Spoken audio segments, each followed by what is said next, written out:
I guess as expected, it was certainly still up in the air, but it's not a surprise. Mason Rudolph will start for the Steelers on Sunday in the Browns, what is essentially a do or die game for the Cleveland Browns. Question here with Mason Rudolph, I guess, is does it change your perspective on this football game that it's going to be Mason Rudolph instead of Big Ben, or with the way the Steelers have been playing and the Browns have been playing last week aside, the Browns were kind of in a position to win regardless. You know what? It does change a lot for me because I have watched Big Ben since 2004 just crush the Browns. The record now is 23 2 and 1, but that doesn't even include a game in which he came in off the bench and won it. Okay.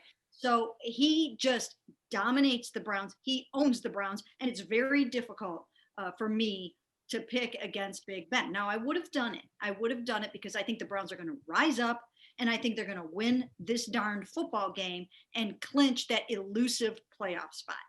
But Mason Rudolph changes everything in my mind.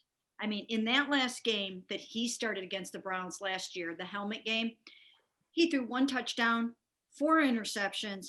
It was basically a disaster for them. And I just don't see it getting much better this game.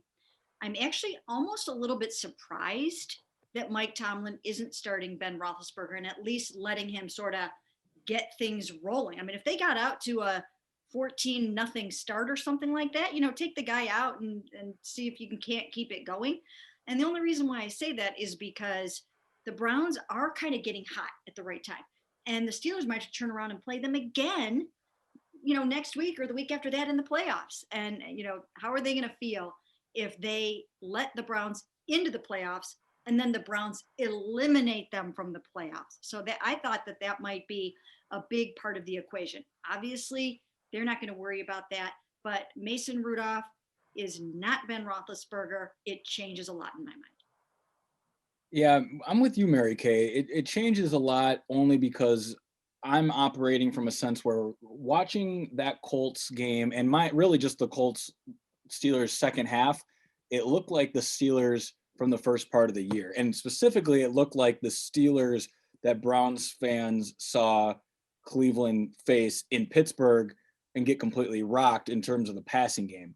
That touchdown to Juju Smith-Schuster that Ben Roethlisberger threw this past week looked a lot like the double move that got Denzel Ward on the outside when they were in Pittsburgh. Big Ben pumped a wrap in and threw over the top of the Colts secondary for like a 30-yard Juju Smith touchdown. And to me, it looked like, okay, this looks like the Steelers offense that primarily needs to dink and dunk down the field, 3-4 yard shorts and unders, but then can occasionally go over the top. They found that again. And I thought that coming to Cleveland, it would be a lot of that. Big Ben getting guys down the field against a secondary for the Browns that's been nothing but really suspect all year in the middle of the field down the seam, and they have already been proven to get beaten on double moves. I'm with you also, Mary Kay, where I thought it would make a lot of sense to start Big Ben at least for the first half, see how things go, see what your lead looks like, just kind of feel the game out. And if you want to go for the knockout blow, keep going. If you want to pull Big Ben, you pull him. Instead, now you're sitting here with Mason Rudolph, and it changes everything because now I don't know what to expect. The last time Mason played, as you noted, he did throw it 44 times. Big Ben leads the league in pass attempts at 40. Perhaps this offense doesn't change, and we just see Mason Rudolph quarterbacking Big Ben's offense, and they're going to just throw the ball all over the place because they haven't been able to run it at all. Or maybe this is a game where they try to get the running game going, and even if it doesn't work, they try, and they're okay with exiting Cleveland with a loss, and the Browns handle things pretty easily. I don't know what this is going to look like, and that's why it's changed everything for me. I think Mike Tomlin is just looking at this like, I don't. He obviously doesn't care about winning this football game, or he would start Big Ben. Um, I think this is one of those situations where the only thing to really guard against for the Browns is letting the Miles versus Mason thing become a distraction. I don't think the Steelers will let that happen, and so this is a chance for kind of Kevin Stefanski and his staff to prove that they can kind of keep this team focused on the task at hand. And I think Miles has done a good job, kind of not making that a distraction as well. I don't think Mason Rudolph is going to come into First Energy Stadium and knock the Browns out of the playoffs. I just don't see that happening.